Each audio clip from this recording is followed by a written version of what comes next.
Bharatiya Janata party ने लोकसभा चुनाव 2024 का शंखनाद कर दिया है। पार्टी ने शनिवार को अपने उम्मीदवारों की पहली सूची जारी कर दी। पार्टी के राष्ट्रीय महासचिव विनोद तावड़े ने बताया कि 16 राज्य और 2 केंद्र शासित प्रदेशों की 195 सीटों के उम्मीदवार तय कर दिए गए हैं। बाकी सीटों पर मंथन चल रहा है।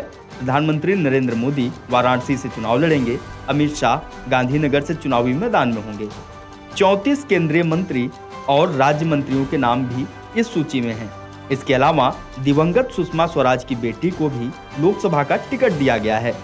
भारतीय जनता पार्टी की पहली लिस्ट में 195 नामों का ऐलान हुआ। 34 केंद्रीय मंत्री और राज्य मंत्रियों का नाम सूची में शामिल है। इसमें 28 महिलाओं को मौका मिला है। वहीं 47 युवा उम्मीदवार जिनकी उम्र 50 साल से कम है चुनावी मैदान में रहेंगे।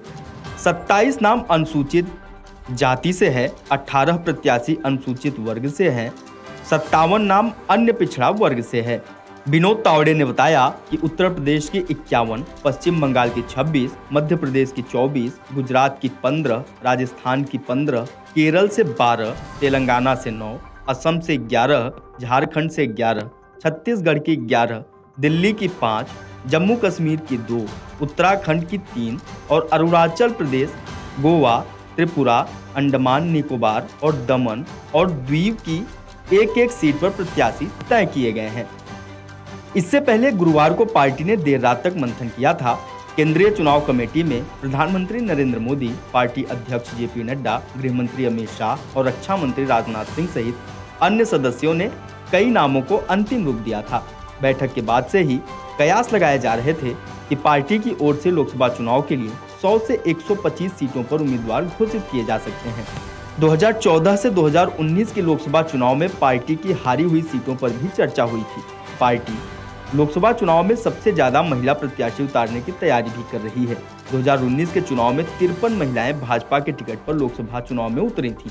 33% के हिसाब से इस बार 70 महिलाओं को टिकट मिल सकता है। भाजपा ने पिछले लोकसभा चुनाव यानी 2019 में 543 सीटों में से 436 पर उम्मीदवार उतारे थे। बाकी सीटें पार्टी ने सहयोगी दलों को दी थीं।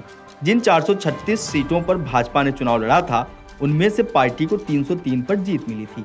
यह आंकड़ा लोकसभा में बहुमत के आंकड़े 272 से भी ज्यादा था। इसके अलावा 72 सीटों पर भाजपा दूसरे नंबर पर, 31 सीटों पर तीसरे नंबर और 30 सीटों पर इससे भी नीचे रही थी, जबकि 51 सीटों पर पार्टी के उम्मीदवारों की जमानत भी जब्त हो गई थी। पिछले लोकसभा चुनाव में भाजपा नीत राष्ट्रीय जनतांत्रिक गठबंधन यानी एनडीए को 351, कांग्रेस नीत संयुक्त प्रगतिशील गठबंधन यानी यूपीए को 90 और सपा बसपा के गठबंधन को 15 सीटें मिली थी। 2019 में भाजपा 303 सीटों के साथ सबसे बड़ी पार्टी बनी थी और अकेले ही उसने बहुमत के जादुई आंकड़े यानी 272 को पार कर लिया था। इसके बाद कांग्रेस 52 सीटों के साथ दूसरे नंबर पर रही थी। डीएमके को 24, तृणमूल कांग्रेस को 22 और वाईएसआरसीपी को 22 सीटें मिली थी। इस तरह से भाजपा फिर 2024 के लोकसभा चुनाव की पहली लिस्ट जारी कर चुकी है।